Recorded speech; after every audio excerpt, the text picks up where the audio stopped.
sadar loh. Mau nangis nggak boleh saya. Saya bilang, Tuhan tolong dia, bangun. Saya bawa dia ke rumah sakit Pertamina, diinfus di situ. Waktu diinfus hati saya makin kuat, ngomong sama dia keras. Ini waktunya buat dia. Wah, saya ngomong langsung. Pas dia mulai sadar langsung saya ngomong, ingat ya bro, bang, ingat ya, sekali lagi lu pakai narkoba, mati kamu. Dia langsung kaget, gue mati lu. Tapi perkataan saya itu membuat dia sampai hari ini tidak pakai narkoba lagi. Amin. Dia sudah berubah total loh. Sekarang kalau saya khotbah di Jakarta ini selalu datang di belakang. Datang di belakang angkat tangan dia. Saya bilang, wah kacau nih, minta makan siang. Tapi setiap saya khotbah selalu dia bawa teman. 4-5 orang datang. Ini udah selesai nih keluar, kita makan siang bareng nih. Di meja makan dia bilang ini.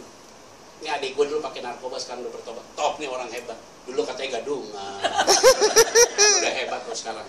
Bangga banget dia cerita sama teman-teman, adik gue tuh luar biasa loh. Terus saya tanya sama dia, tadi sepanjang saya khotbah kamu ngerti gak firmannya apa? Dia bilang, bagi gue udah gak penting lagi tuh lo khotbah. Kenapa emang?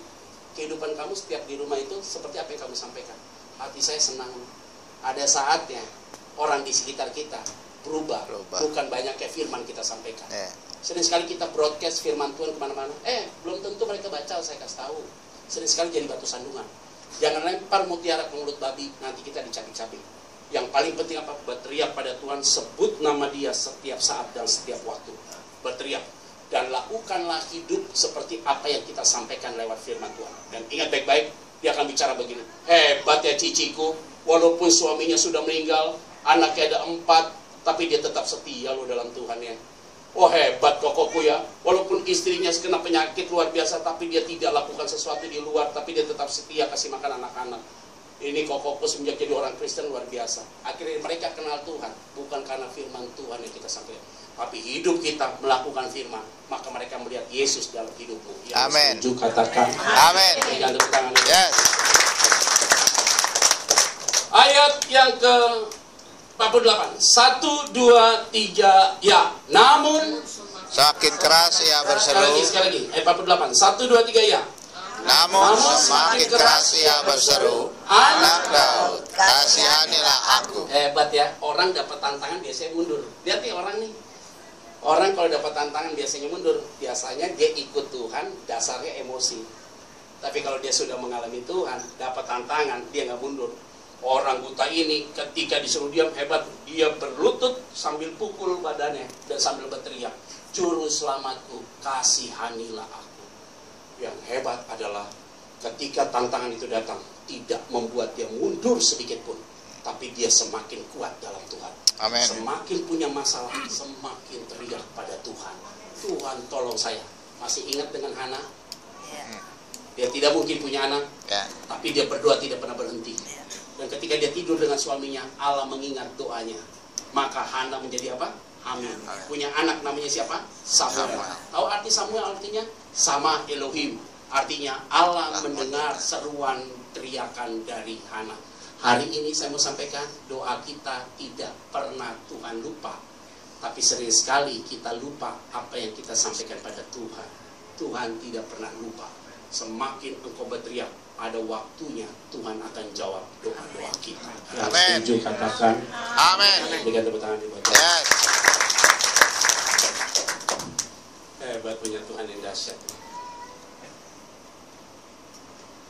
Mama saya tuh, saya bangga banget punya mama saya. Dahsyat. Mama saya bangga sekali begini. Makanya saya selalu bilang sama istri saya ya, kamu tuh jangan suka pikiran negatif lah sama mertuamu. Mertuamu tuh orang baik. Masa sih? Iya baik kan ibu saya. Hebat mama aku tuh.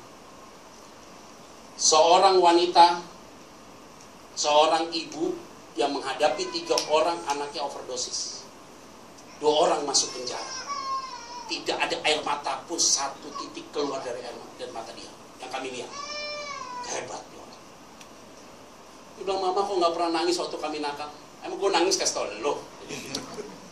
Saya selalu tunjukkan di depan kamu, aku kuat. Karena papa saya itu orangnya pendiam, Pak. Jadi anak mabok, mama aja yang ngurus. Anak masuk penjara, mama saya kuat loh, dia ngurus sendiri. Lah, perempuan yang luar biasa kuat. Dahsyat. Kalau saya lagi khotbah dia datang, dia bangga banget lihat saya khotbah loh. Sepanjang saya khotbah dia nangis mulu. Yang lain nggak nangis, dia nangis sendirian. Kenapa ya mama nangis begini ya? Pulang saya makan sama dia, saya bilang, Mama, kenapa sih Ma? Dari tadi saya khotbah mama nangis, gue jadi sedih loh. Setiap saya lihat dia nangis, saya lihat ke sana terus. Perasaan gue nggak ada apa-apanya, berarti yang lain jemaat ceria, dia sendiri nangis. Ih, kacau, saya bilang. Kenapa tadi mama nangis? Iya, waktu kamu khotbah, saya bangga satu sisi. Di sisi yang lain saya masih ingat cincin kawin dijual sama kamu. Ya ampun, nangis punya pengertian yang beda. Bangga tapi. Bapak Ibu Saudara bisa lihat nanti anak yang nakal terus dipulihkan Tuhan, bisa jadi berkat. Sebagai orang tua, sebelum kita tutup tinggalkan dunia ini, kita bisa lihat anak-anak kita berhasil. Kebanggaan kita bukan karena dia kasih sesuatu buat kita. Kebanggaan kita ketika kita tutup mataku tahu anak-anakku diberkati Tuhan. Amin. Waduh, hebat. Saya pernah khotbah di satu tempat, mama saya duduk di belakang. Dia nggak dengar khotbah saya, tapi dia lihat semua jemaat. Dia kalau lihat jemaat fokus, happy banget dia. Saya bilang, mulai saat ini mah, setiap saya khotbah mama nggak usah datang. Kenapa? Saya terganggu. Berapa kali lihat dia lagi lihat di sini aja. Tapi namanya orang tua, bangga dia.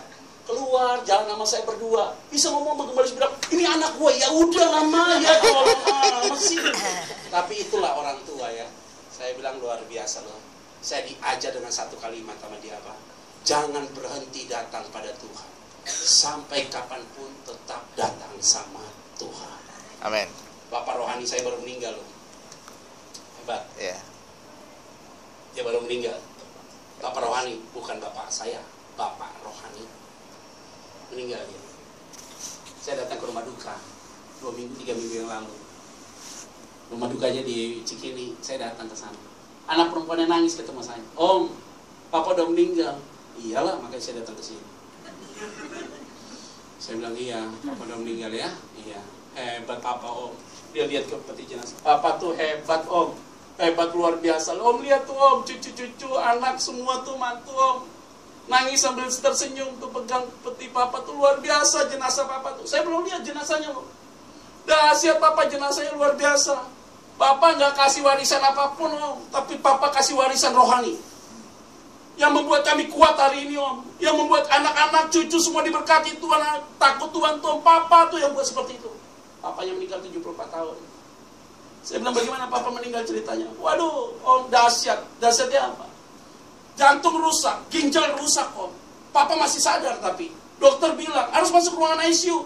Dia dengar ruangan ICU, dia bilang gini sama dokter ya, depan saya dia bilang gini, dok, gak usah bawa saya ke ruangan ICU dok. Saya tahu saya nggak mungkin sembuh. Karena kenapa? Saya lihat Tuhan Yesus lagi datang mau jemput saya. Wih hebat loh dia bilang. Sinarnya lagi mau datang. Itu dokter bilang gila nih orang tua nih. Karena ini dokter nggak ngerti kan. Anak yang cewek itu bilang, papa udah lihat, ini aku lihat Yesus datang, dia mau jemput aku. Waduh, aku senang. Saya ingat cerita dalam Kisah Rasul. Ketika Stefanus dirajam batu oleh banyak orang. Sebelum Stefanus mati, dia melihat tingkap surga terbuka lebar. Dan dia melihat anak manusia sedang berdiri menyambut dia. Maka dia katakan, ampunilah mereka, karena mereka tidak tahu apa yang mereka perbuat. Dan Stefanus katakan, ku serahkan hidupku padamu. Dia melihat anak manusia itu berdiri dari tempat duduk dan siap menyambut. Artinya bagi orang benar, kematian itu engkau akan menikmati. Karena Tuhanmu akan menjemput engkau dengan cara terhormat. Amin. Yang katakan, Amin. wah dia lihat sinar itu. Yesus datang, Tuhan Yesus. Tek, meninggal langsung dia. Waduh hebat, saya lihat loh jenazahnya. Waktu saya lihat jenazah, kaget saya langsung. Saya selama hidup datang ke rumah duka. Orang meninggal selalu tertidur, benar kan? Dan tersenyum kan? Kalau orang meninggal sambil mengkerut, kasihan. Tapi nggak pernah lihat jenazah ya. Meninggal sambil tertawa. Itu toh. Dia ketawa, tuh saya lihat ketawa gitu, saya bilang, lucu banget. Untung dia ngejawab, lo mau ikut? Gak mau gua. Hebat banget. Orang meninggal, tahu dia mau dijemput, pasti lihat jenazahnya tuh tertawa dia. Saya lihat om asik banget. Saya baca kitab Roma. Paulus bicara kepada kitab Roma di dalam kepada jemaat di Roma, dia bilang begini, orang benar itu kalau sudah meninggal, ini pakai bahasa saya, nggak bahasa Alkitab yang terlalu.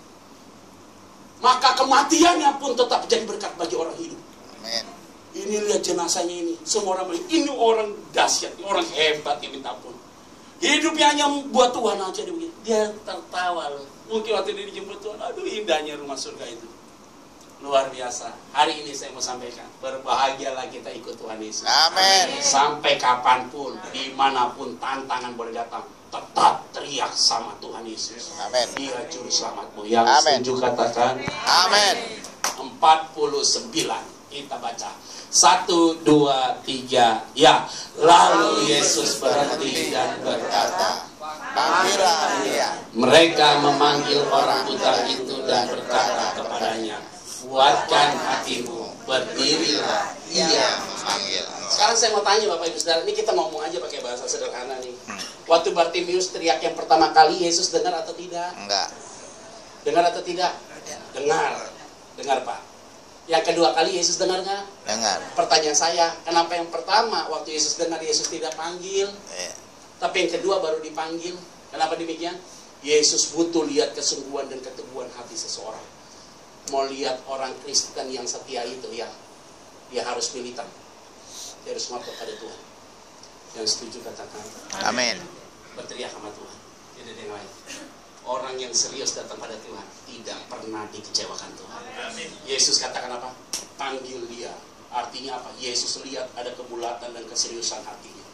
Panggil dia, bawa dia ke sini. Hari ini saya mau sampaikan, sekali lagi saya tekankan, doa-doa kita Tuhan tidak pernah lupa. Amin. Dia akan menjawab tepat pada waktunya. Amin. Berikutnya 50 kita akan baca yuk. 1, 2, 3 ya. Lalu ia menanggalkan jubahnya, ia berdiri dan pergi mendapatkan Yesus. Hebat nih. Siapa yang pergi menemui Yesus? Siapa? Bartimius. Matanya buta nggak? Buta. Yang nonton dia ketemu sama Yesus siapa? Kan dia buta. Siapa yang tonton dia? Murid-murid. Oke Pak, sekarang saya mau tanya, orang buta itu kalau nggak bisa melihat dia masih ada 3 panca indera. Raba, penciuman, sama pendengaran. Saya pelayanan sama orang tunanetra. Berapa tahun yang lalu saya pelayanan tunanetra, suami istri tunanetra nih. Saya pelayanan sama mereka, pulang saya kasih berkat sama dia. Saya kurangi Pak 100.000. Dihitung sama dia, Pak Pendeta kayak kurang cepet nih. Bisa gitu. Orang buta uang juga ngerti, kayak uang palsu nih. Tahu dia. Pak, Bu, nanti kalau datang ke Jakarta saya bawa ke komunitas tunanetra ya Pak ya. Saya bawa ke di Alfa Indah, iya. Itu unik Pak. Tunanetra di situ ada yang selingkuh juga Pak. Orang buta bisa selingkuh, aneh ya. Saya bilang, kok kamu bisa selingkuh? Iya Pak, saya dikasih tahu, katanya istriku lagi selingkuh. Padahal nggak ada yang tahu, semua orang bisa ngomong. Wah kacau banget. Kok bisa begini, namanya dosa ya. Nah muternya udah kayak gini nih, kacau banget. Hebat ya. Ini suami istri ini, dahsyat. Bawa ke Peluit, khotbah di salah satu gereja. Gereja itu nggak ada karpetnya. Mereka duduk di depan, saya jalan nih. Otomatis langkah saya kedengeran ya. Suaminya langsung ngomong kayak gini, pasti Pak Petra nih. Kok Bapak tahu dari mana? Langkahnya, nggak ada langkah yang seperti Bapak. Pendengarannya tajam. Selesai. Saya pelayan lagi satu tempat yang karpetnya ada. Saya bawa juga mereka. Otomatis nggak kedengeran langkah saya kan. Jadi mereka duduk di pojok sini, saya jalan, saya nggak duduk di samping mereka, saya duduk di situ. Tiba-tiba istrinya begini, Bang. Kayaknya Pak Petra nih dari baunya nih. Ya cepet banget loh. Lihat, orang buta itu nggak perlu dituntun datang kepada Yesus. Dia biasa dengar langkah Yesus. Dia biasa cium baunya Yesus. Artinya apa? Orang yang punya hubungan intim dengan Tuhan, dia diberikan sensitivitas oleh Tuhan. Orang yang punya hubungan intim dengan Tuhan, sebelum orang lain kasih tahu, dia sudah tahu sesuatu. Amin. Orang yang punya hubungan intim dengan Tuhan, dia tahu apa yang sesungguhnya ada dalam hatinya Tuhan. Yang setuju katakan Amin. Masih ingat ya dengan almarhum